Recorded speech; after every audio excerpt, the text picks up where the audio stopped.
November 30th. We're talking about today.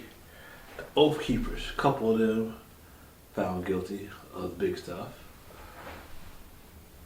Inflation. You know, we just came out of Thanksgiving.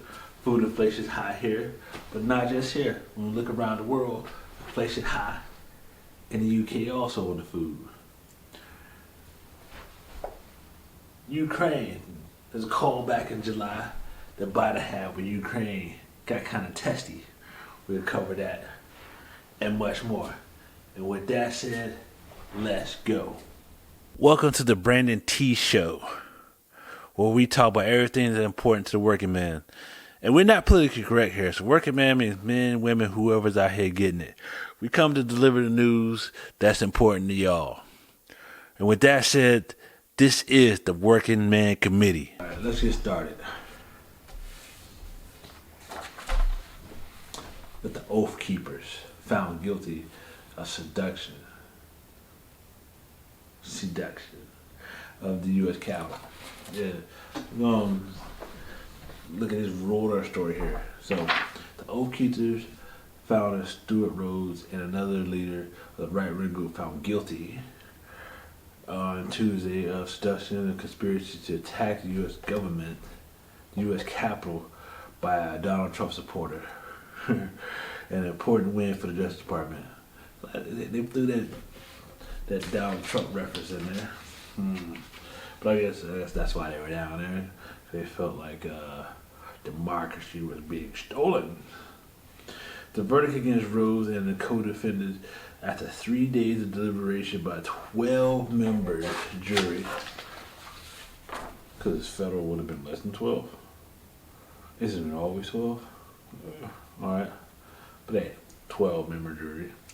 They came to the high-profile trials that emerged from the deadly January 6th assault on the U.S. Capitol, a failed bill to overturn the presidential Trump's 2020 election defeat. Ooh.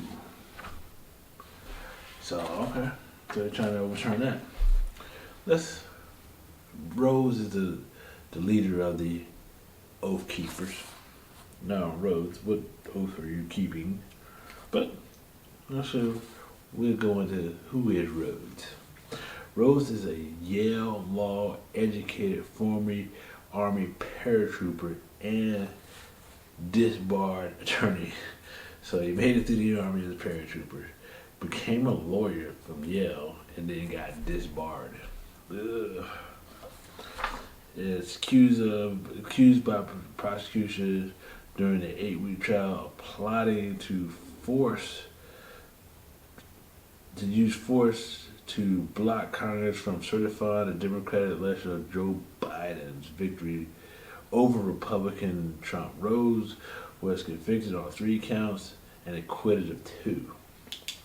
Alright, so 3 counts, acquitted of 2. He was charged with 5 things, and 2 of them that didn't stick. Alright. So one of his co-defendants, Kelly Meggs, was found guilty of sedition conspiracy, while 3 others were acquitted of that. So Rose and the Kelly guy was the only 2 that were accused of trying to do something, and the other 2, the 3 was acquitted, but they were charged with something. So all 5 defendants were convicted of obstruction of an official proceeding. Now, obstruction is one of those funny things, right? I'm not defending the Oath Keepers at all. We're going to go off over here and talk about obstruction. What is obstruction? If you try to hide yourself, protect yourself, and so forth, or defend yourself in a way, that is obstruction. It can be conspiracy as construction, or obstruction of justice, and so forth, if you do too much to defend yourself. But then, isn't that what you're supposed to do? Try to defend yourself? Like I said, but like it's set up where you're guilty, you're innocent till guilty, but you're innocent by to be somewhere where you just sit there and then look around and say, okay, you know what? you ain't do it. But you can't defend yourself because it could be accused of obstruction. Yep. So the charges that the two head guy got carry a sentence of 20 years in prison. Yeah. So we're gonna see how, like I said, how the sentencing comes out. So right now, there are two people that were charged with the bigger crime. 3 wasn't, and then everybody get a destruction charge. So everybody get a constellation. So in this trial, all 5, somebody gets the big charge, and the other ones get the constellation charge. Two more high profile trials related to the attack are due to begin next month. See, 4 other Oath Keeper members are facing the sedition, conspiracy charges, as other members of the right-wing group Proud Boys, including the former chairman. Their former chairman are going on trial for the same thing. So we keep our eyes on that and see how that goes. Alright, so staying here in this country and looking at the Senate passed bill, this is an interesting one. Now, I'm going to read you the headline and we'll go from there. Senate passes a bill to protect same-sex marriage and interracial marriage in a landmark vote. See, look what they did there. They had same-sex marriage, and why they put the interracial marriage in there with that? What law, what ruling, what judge, what court, what government would say that interracial marriage is illegal? Right? None. But there are judges, states, and so forth, municipalities that don't believe in same-sex marriage. So you know what to do? Ball it up, throw it out there together, and then make it the same thing. So Washington, the CNN story. The Senate on Tuesday passed legislation to protect same-sex marriage and interracial marriage called the Respect for Marriage Act, a landmark bipartisan vote. The final vote was 61 to 36. The bill was supported by all members of the Democratic caucus and 12 Republicans, and the same dozen Republican members backed the bill first time around months ago. So how could you vote against interracial marriage? We put it together. Say, oh, you don't like interracial marriage? Yeah. So it's like it's all a game, right? So it's like here. So now it's waiting on the House needs to approve the legislation before it can be sent to President Joe Biden's desk for signature to law. The House expects to pass this bill before the end of the year and possibly next week. So we'll see if the House takes this bill up and pass it. So for millions of Americans, the legislation safeguards the rights and the protection of which LGBTQ plus and interracial couples and their children are entitled. See, now the question is, we got the LGBTQI plus and what they want. So the bill is basically to protect that, but you throw interracial marriage in there out of the blue to kind of lump them in there.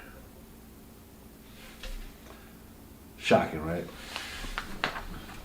Yep. So they had that in there, and I think it's a bit much to add that in there, because it's like so we adding things that don't go together, that don't relevant, but to get support you gotta dig this up and throw it over there. Yeah, it's crazy. Let's see. While the bill would not set national requirements on all states that must legalize same-sex marriage, it will require individual states to recognize another state's laws on marriage. What does that mean?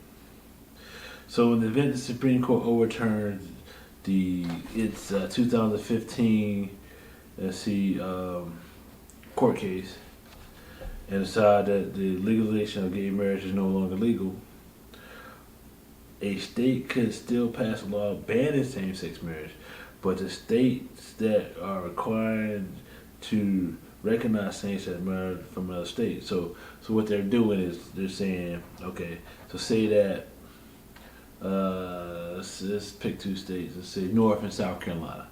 Let's say North Carolina says now we're gay marriage friendly. South Carolina, and then the people move to South Carolina, South Carolina has to recognize their marriage. Okay. But it didn't say anything about interracial marriage. Remember that? The two were in the top of the bill, but it starts talking more about just same-sex marriage. The legislation clears some clear hurdles in the Senate when they get the 62 to 37 vote to break the filibuster. So there's a filibuster on this. The bipartisan group, including Senate Republicans, you know what I'm saying, from Ohio, Susan Collins from Maine, Tom Tillis from North Carolina, Democrats, Tammy Baldwin from Wisconsin, and a bunch of other people were praised by Senate Majority Leader on this, Chuck Schumer. He cited the 5 Republicans on their help. And so for millions and millions of Americans today, is a very good day, said important, and the day has been a long time coming. So, back to it. So, this bill here, under the cover of adding interracial marriage to it, there was no need for that at all. Because the court case only deal with same-sex marriage, and interracial marriage is good here. It was tacked on here to get support in other ways. Because like, how you vote for it? How you not vote for that, right? That's interracial marriage is the same as non-interracial marriage. Like I said, political games. But my thing is this: the bill should have stood on itself. It should have said same-sex marriage bill and then let that go, without trying to add in other things that didn't have anything to do with it. All right. Let's talk about the economy, inflation, food inflation. Now, we just passed Thanksgiving, and if you had Thanksgiving dinner and contribute to buying food, not just cooking food or eating food, you know that it was more expensive this year than it was last year. And that's just not here in the United States. We got a story here from the UK Guardian. UK food price inflation hits a new high, 12.2%. High. It said rise of cost of essential will hit for poor households already struggling with higher electric bills. So you already got your light bill high, you got your, you know what I'm saying, your cost of keeping your house, and then moving around the gas high, now food's that high. As the UK food price inflation hit at 12.4% in November, as the prices of basics such as eggs and dairy and coffee is up. Gotta have my coffee. You know what I'm saying? Coffee prices is, you know what I'm saying, to get the day started, you're gonna pay more for your coffee. And then, but this is crazy here. And this is around everywhere. It depends on where you live at and so forth. You know, you would check this. Fresh foods lead the price increase. I mean, wow. So the processed stuff, man, they get processed away. You can get plenty of that stuff. But if you want some fresh vegetables or fresh produce or fresh meats and so forth, you're gonna pay out the nose. Here, inflation rose up to 14% on fresh foods in the UK from a 13% in October. So I mean, there's a whole percentage point in a month, which rises the expectation to continue into next year, according to the latest data from the UK Retail Association trade body, which represents the biggest retailers and markets from Nielsen Q. Overall shopping prices, inflation rose of 7% in November from a 6.6% in the month previous. So it's still almost a point on everything else. And levels not seen since 2005. So 2005 was a bad year in the UK.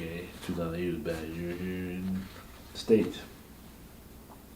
And such sports equipment are jumping in price. And so, like I said, if you're going to play sports over there, you're not getting paid to play it, you're going to be hit harder on that also. The rise of the cost is essential.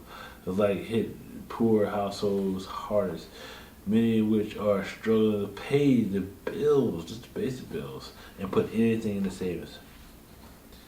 And so, like I said, with this inflation we have right now, you know what I'm saying? So, I mean, is it governments give a lot of money out for COVID, prices going up and so forth. They say too many dollars chasing too few items. So, like I said though, it's prices, inflation is up around the world.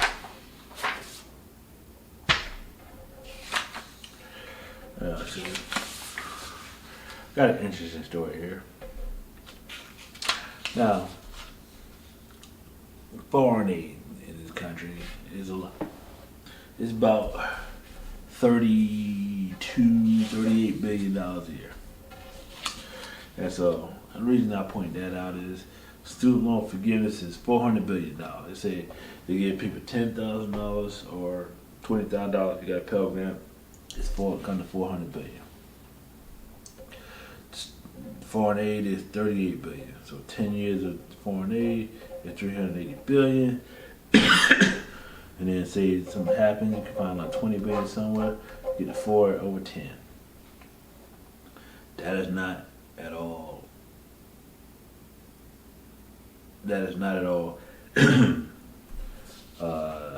debated so far nobody calls it out.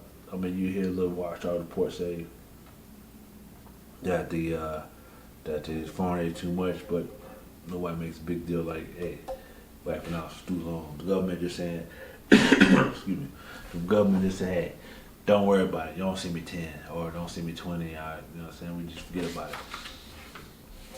And the reason I say that, I got two stories to talk about here, so keep in mind on that. Student loan forgiveness is $400 billion.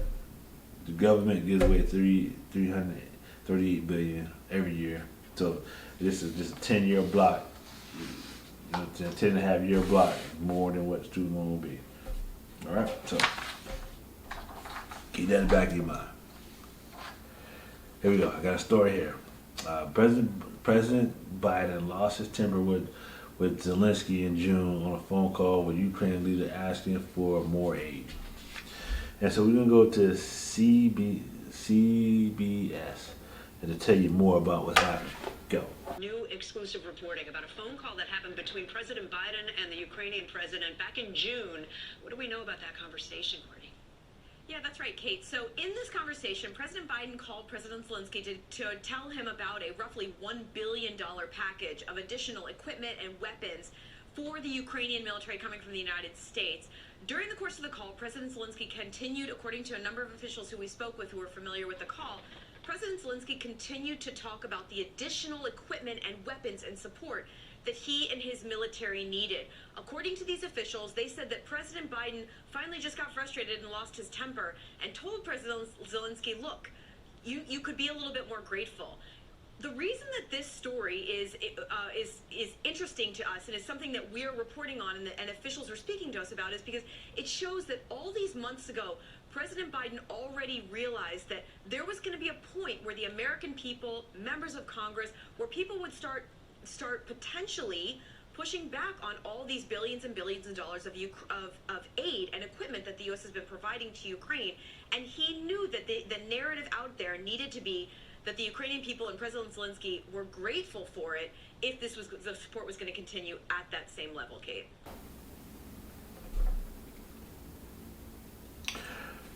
Yeah, so looking at that, so Biden's given $1 billion. Biden's given $4.2 billion so far to Ukraine for aid. Okay, and Ukraine wants more. So let's talk about what Ukraine wants. Now, you think it ain't all just sending the government writing a check to Ukraine. Now, the government buying equipment and sending it over there. Ukraine wants better missiles, longer range missiles, and so forth, more offensive type weapons, and the government is giving more defensive type weapons, and it's turning into the point where you want to win the war or not win the war, or just keep up. Because let's go back. Okay, Biden was in the Obama administration, and then when Russia invaded Crimea, the Obama administration didn't give any weapons. They gave humanitarian aid and no weapons. And Trump gives some weapons when he was in there, and then so Biden giving some of the similar weapons, not a whole bunch of offensive weapons. And so now Ukraine have been asking for more offensive weapons and so forth, and what they're doing is they're wanting to lobby in hopes to get $40 billion to $60 billion of military aid.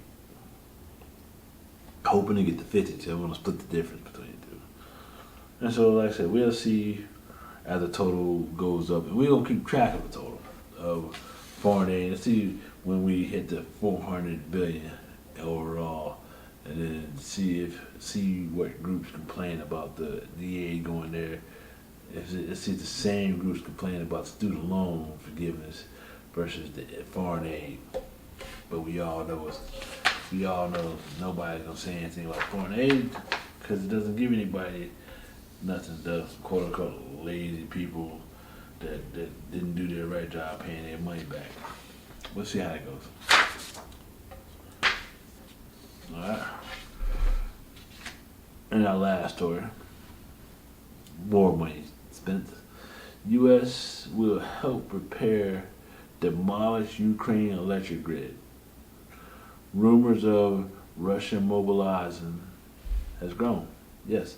So the U.S. State Department, Anthony Blinken, announced $53 million in fresh assistance to have Ukraine power grid.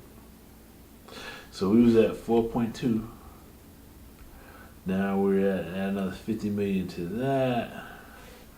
That looks like 5, 6, 7, 8, 4.8 billion to help the Ukraine with their power.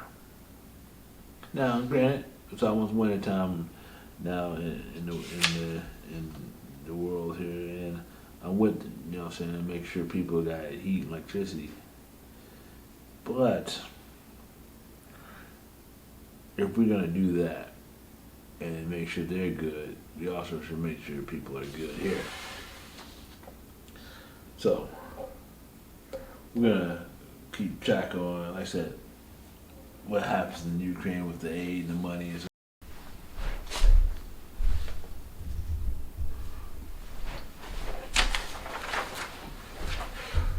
We're gonna keep track of Ukraine and the aid and so forth. Like I said, I am not against helping the Ukrainian people. Like I said, give them what they need as far as weapon wise to win the war and be done with it instead of pity patting with it.